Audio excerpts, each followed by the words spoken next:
Oke, Motion Breakfast Tarik Daging dan Martha Gloria. Gue mau ngajak Apa tuh, geng? a friend ya. Ini sih gue bow down You bow down. towards him ya, karena dia bikin apa ya? Gue amazed dan gue I capture. Capture tuh tau kayak capture ya? Tahu dong. Like, sama this person dan juga brandnya mungkin lo juga pada tahu karena beberapa waktu yang lalu brandnya dipakai sama Pak Presiden. Tapi gue merhatiin ini udah lama karena gue memang suka denim. Iya. Pengen tuh ngobrol-ngobrol juga. Gue suka banget denim dan sampai akhirnya beberapa tahun belakangan denim lokal ini menurut gue gak kalah sama yang impor. Betul. Karena kan lo your top of mind talking about denim adalah nama-nama impor ya. Betul. Tapi sekarang denim lokal it's amazingly good. Terutama this one. Yes. Ya, gue suka banget. Kayaknya produk lama sih. Jaket dia yang garis-garis tuh, jaket denim yang garis-garis. I like it very much. Terus dipakai sama Presiden Joko Widodo waktu Asian Games ya. Kolaborasi sama Never to Lavish ya kemarin. Exactly. Terus juga sempat kolaborasi sama Smiley and Disney. It's amazing. Keren. So lo pasti tahu lah, lo tahu apa yang gue omongin ya. Ini I&Co ya, I-Denim dulu namanya. Sekarang I&Co. Nah kebetulan sekarang ada co-foundernya yang akan gue ajak ngobrol. Gue sih respect banget dan juga gue ini banget sama dia ya. Look up to him ya. Audrio, selamat pagi. Selamat pagi. Pagi Kak, pagi. Ini dia lagi di rumah nggak pakai celana karena dia baru menikah ya. Awan gue. Celana kan? Lu jangan berdiri, Bang. Anyway, congratulations man ya. Congratulations. Thank you. Sekali lagi. Jangan pakai celana dulu, ntar aja pakai celana ya. Oke. Lah, sorean lah. Sore baru. Oke. Let's talk about nih. Gue berkesempatan bisa ngobrol sama lo nih, Audrio ya. Let's talk about I&Co. Yang dulunya namanya I-Denim kan ya? Saya ingat gue. Exactly. Ya betul. Dulu namanya I-Denim. Nah, awal itu ceritanya gimana sih? Ini kalau menurut gue lo nongol itu like what? 10 years ago? 9 apa 10? 9 tahun yang lalu.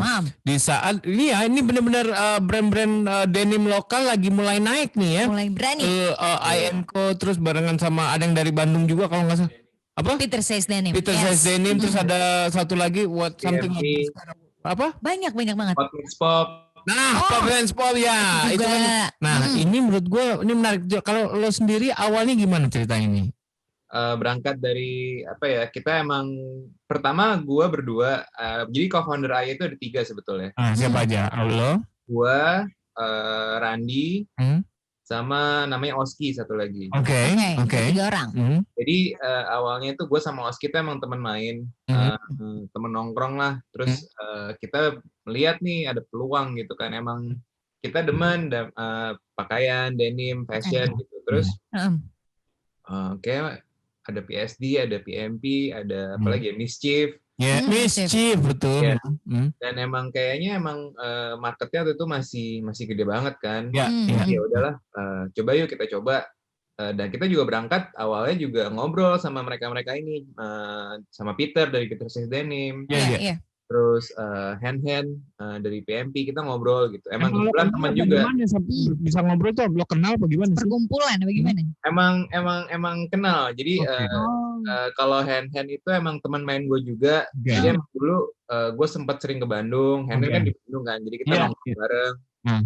Jadi gue minta arahan lah gimana sih awal-awalnya caranya gimana. Jadi akhirnya itu ya udah. Kita keputusan yang bulat kita bikin, cuman gue sama Oski itu lebih kesuka, tapi untuk detail terus kayak fabric dan lain-lain itu knowledge kita tuh belum secanggih itu. Gitu. Baru di-build. That's why kita butuh nih satu orang lagi. Nah ketemulah sama Randi ini. Jadi Randi ini orang yang mengurus bagian produksi dan segala macam berhubungan dengan fabric dan lain-lain lah gitu. Oke. Gitu. Nah terus sampai akhirnya memutuskan untuk membuat bisnis gitu kalian bertiga itu how gitu. Oke. Let's jump. Mari kita bikin kolam nih gitu. Itu gimana tuh? Jadi keputusannya dari siapa dan memberanikan diri itu gimana dan bermodal apa dulu awalnya? Dulu awalnya gue tuh dulu kuliah advertising. Iklan kan. Jadi gue sempet lulus kuliah, gue kerja di agensi. Ini cerita dari sisi gue ya. Terus dan tadi gue cerita akhirnya teman gue si Oski tuh ngajakin gitu untuk bikin brand ini. Jadi ya dengan modal yang seadanya ya udah kalau gue pribadi go big or go home gitu. Jadi gue yakin gue nggak mungkin bisa fokus kalau gue ngejalin dua-duanya gitu. Gitu. Jadi akhirnya ya udah gue memutuskan oke, gue jalanin Aya ini gitu. Oh gitu. Jadi gue quit dari kantor. Wow. Resign. Iya, resign. Big move banget gila men. Itu big move sih. Keren. Wow. Wah. Lo nggak ada takutnya atau gimana tuh? Nggak ada takut apa? Masih muda kalau itu. Ya sekarang muda Oke. Wah gile. Oke, tapi lo kalian bertiga itu ya, ini kan udah hampir 10 tahun ya. Baru akhirnya lo pasti kan awal-awal yang namanya berbisnis ya kan ada gagalnya, jatuh bangun, ada deg-degannya. Baru akhirnya bisa finally gitu ngomong itu setelah berapa lama? Kapan tuh? Mungkin 4 tahun ya, 3 tahun. Lama banget. Iya sih. Iya beneran. 4 tahun. Itu kayak sudah melewati berbagai hal yang rintang. Apa sih waktu selama 4 tahun itu apa yang terjadi emang? Karena kan emang pasar denim kan banyak banget kan ya waktu itu ya. Iya. Jadi kan tadi seperti aku bilang kan modal kita juga terbatas ya. Jadi apapun yang kita dapetin dari penjualan dari sales tuh kita puterin terus gitu. Jadi untuk menikmati hasilnya itu juga kita nggak bisa yang kayak langsung wah enak nih gitu, misalnya dapat lumayan nih, nggak bisa gitu. Jadi kita emang tetap diputerin terus. Terus kebetulan beruntungnya kita jual itu selama 2 tahun 2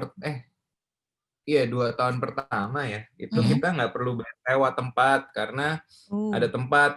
Jadi waktu itu papa saya itu ada satu tempat kecil lah, kecil gitu.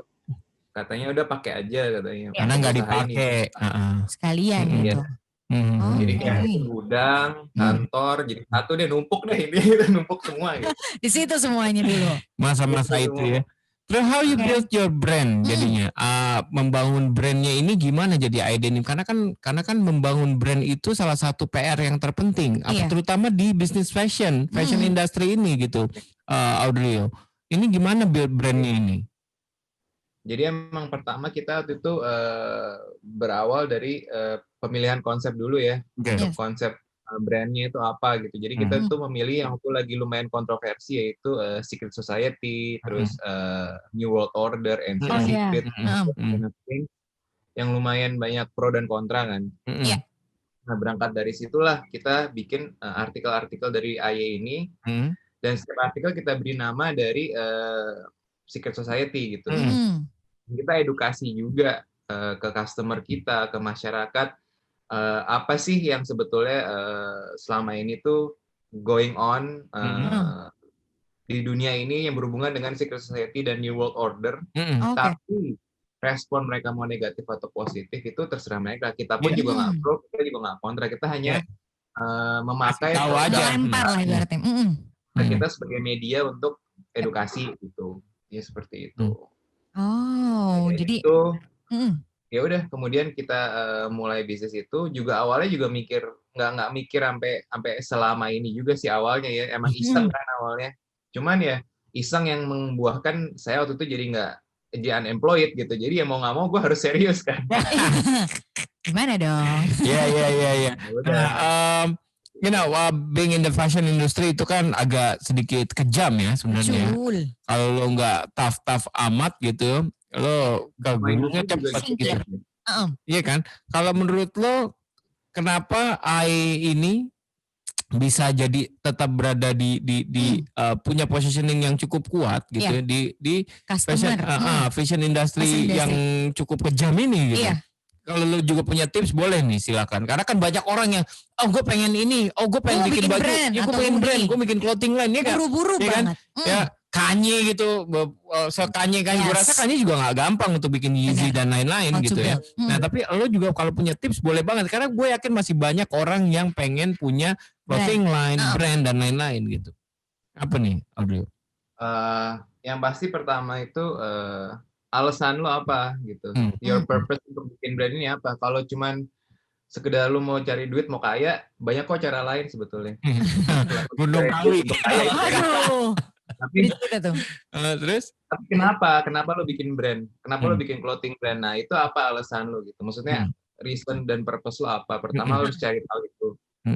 Terus kedua konsep apa yang lo mau bawa, karena setiap hari mungkin brand kaos, brand denim tuh ada nongol baru. Betul. Yang bikin lo beda tuh apa gitu. Konsep lo yang bikin lo bisa lo deliver ke masyarakat dan beda dari mereka yang udah ada itu apa gitu. Yang bikin lo spesial lah. Your selling point lah, USP lo apa gitu. Jadi habis itu konsisten sih, sama ya konsisten tuh emang harus tetap ya, kayak tadi Kak Ari sama Kak Marta bilang kan, bisnis apapun lah, industri apapun kalau baru mulai pasti nggak mungkin langsung melejit ya. Puji Tuhan kalau langsung melejit ya, puji Tuhan kalau langsung melejit kan pasti ada ups and downs kan. Itu ada momen di mana kita harus balik lagi, purpose lo apa sih, tujuan lo apa sih gitu. Untuk 10 tahun ke depan apa sih gitu. Jadi kita harus tahu juga itu. Jadi jangan begitu nemu rintangan langsung nyerah gitu. Jadi sedikit sharing deh, dulu pas awal-awal kita di tempat yang kecil itu, kita jualan tuh sering banget, setiap hari tuh nggak ada yang keluar gitu, nggak laku maksudnya. Oh my god, tuh rasanya kayak gimana? Gimana men? Sering loh, itu sering banget. Terus kayak ya udah lah. Gue merinding loh, dengerin gue ngebayangin loh, gue gak ada yang datang. Gue kebayangin gitu. Kepikiran. How did you feel waktu itu? Kita waktu itu ya apa ya, nggak nyerah sih, kita harus tetap kayak ya semangat, dan yang pasti satu lagi tuh bersyukur. Jadi misalnya gini, konsepnya tuh gini, kalau gue pribadi dulu gini, misalnya satu hari itu laku kaos 1, ya. Dulu gue jual kaos itu awal-awal tuh 150.000 Nah, gue hitung dari modal ya ada profit segini, masih bisa makan. Udah gitu aja mikirnya, gue masih bisa makan kok. Udah gitu aja, sesimpel itu. Hidup tuh nggak rumit-rumit banget kok. Selama lo berpikir sesimpel itu akan membuat diri lo bersyukur gitu. Benar. Iya gitu, maksudnya ya udah gitu, nggak apa-apa, it's okay gitu. It's fine gitu, you're doing fine, udah gitu aja, you're okay gitu. Jadi nggak bisa langsung kayak, aduh kok segini doang gitu. Lo harus bersyukur dulu. Gila juga dia. Lo masih jangan bersungut-sungut. Bersungut-sungut di store. Audrey, lo masih inget gak? Ini kan lo kan buka, waktu pertama lo kan langsung buka toko kan, karena emang waktu itu like 9 years ago, emang kalau mau bisnis emang begitu ya, belum online tuh belum terlalu ya. Nah, jadi pada saat itu, selain temen yang menjadi customer lo inget gak customer pertama lo yang datang ke toko yang finally orang lain gitu? Lo masih inget gak? Ingat, gue inget siapa customer pertama yang beli AY. Gue inget. Oh iya, siapa? Coba lu itu hari apa dan gimana? Coba kayak gimana peristiwa waktu itu? Mention. Itu tanggal 11 Maret 2011. 11 Maret 2011. 15 Maret 2011. Namanya Ais. Oke. Sampai nama inget ya. Oke, kejadiannya gimana nih? Siang, sore, malam apa gimana? Jadi lo kebetulan dia tuh temen gue juga gitu. Oke. Ya udah, ayo lo datang nih. Gue mau datang nih, gue mau belanja dong, gue mau nyobain. Ya udah, gue tunggu ya gitu. Udah, akhirnya dia datang, dia coba. Itu pun fitting room nggak ada, dia fitting di kamar gue, bro. Terus still pertama. Udah akhirnya dia beli. Nah, dia customer pertama.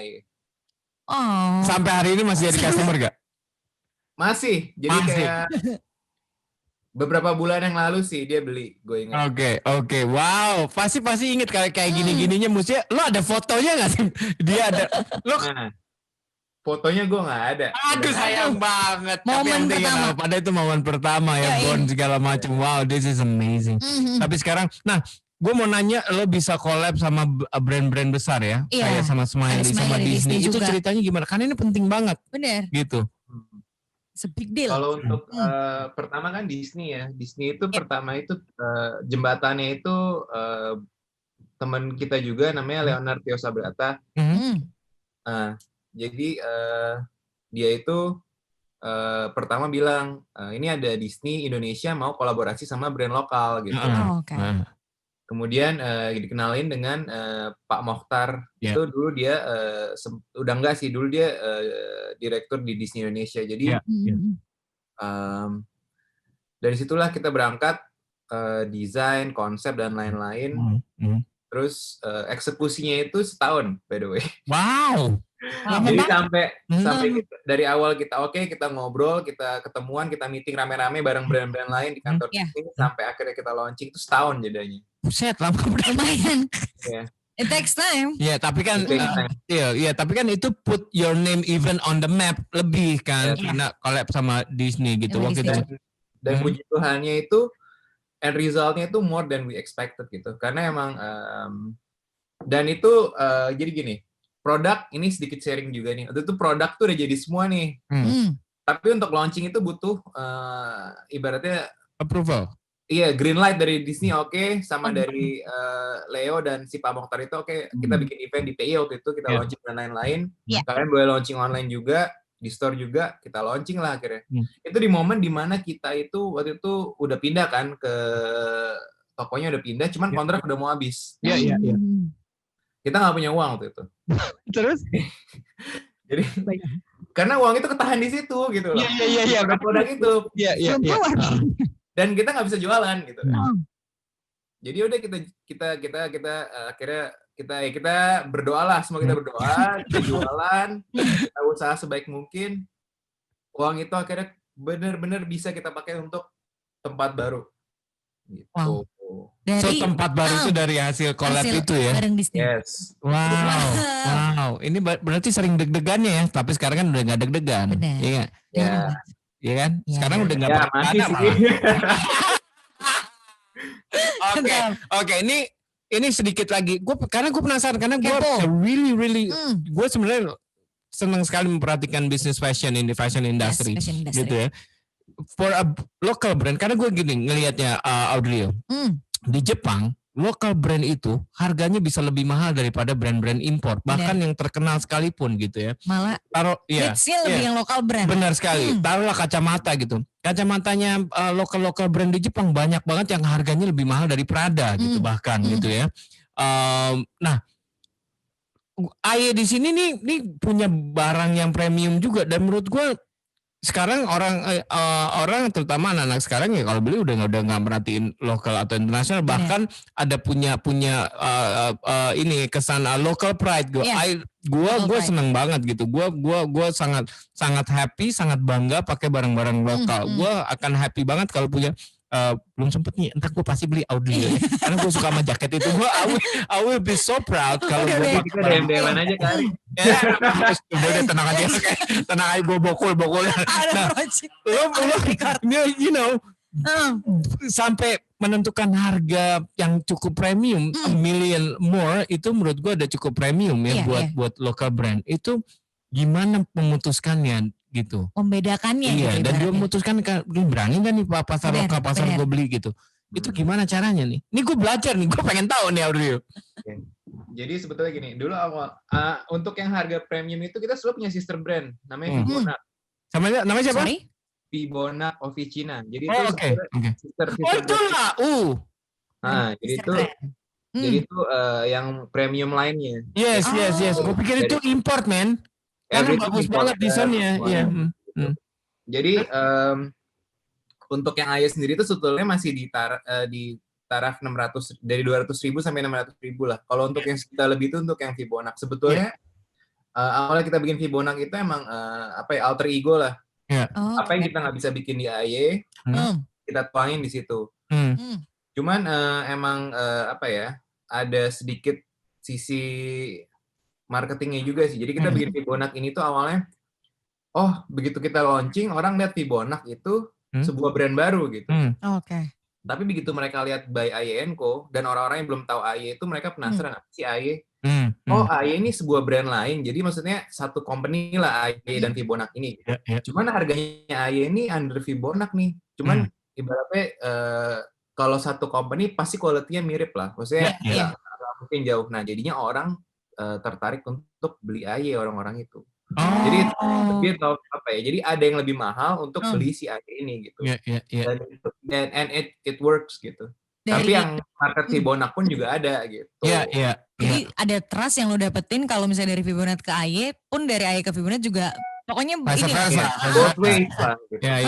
Cuman misalnya kayak orang-orang lihat Fibonak nih, aduh suka nih gue, tapi duit gue belum cukup nih. Tapi apa sih ini? Dia by AY & Co ini apa ya? Gue cari gitu. Oh ini brand juga nih AY & Co nih gitu. Tapi harganya di bawah Fibonak. Gue mending beli ini. Gitu. Nah, nice. Tapi pasti pilihan. Iya, tapi dia itu diedukasi buat untuk ngincer Fibonak. Jadi mau nggak mau, karena kan jadi udah ketanam duluan. Gue pengen beli itu. Iya kan? Iya. Amazing. Gue tuh selalu apa ya, gue amazed sama yang kayak lo, Audio dan teman-teman lo ya, bertiga ini gitu, yang gue tahu orang sekarang ngelihatnya enaknya sekarang lo gitu ya, dengan lo duduk di ruangan yang mewah itu ya, nggak pakai celana lagi kan sekali lagi gitu ya. Tapi pasti ngelihatnya itu, tapi nggak inget kalau lo bertiga itu berdarah-darah dulunya, ya kan? Nah ini mungkin buat teman-teman yang mau usaha ya, mesti diingat bahwa berdarah itu perlu, bukan begitu harusnya jatuhnya perlu. Tapi jangan terjebak di berdarah itu terus. Iya. Ya lo mesti nyembuhin lah ya, lo mesti nyembuhin luka lo dan lain-lain dan bangun lagi. You guys are amazing. Pokoknya gue amazed sama lo ya. Sukses buat AY & Co dan juga Fibonak pastinya. Sukses. I will be so okay. Abis ini ya. Okay, Audio. Thank you so much for your time ya. Thank you buat waktu lo ya. Sukses buat AY & Co. Ya, salam buat teman-teman lo yang lain dan juga salam buat istri baru. Istri baru. Kisah yang baru. Oke. Ya udah, thank you ya Audio ya. Thank you, sukses. Thank you guys. Bye. Bye.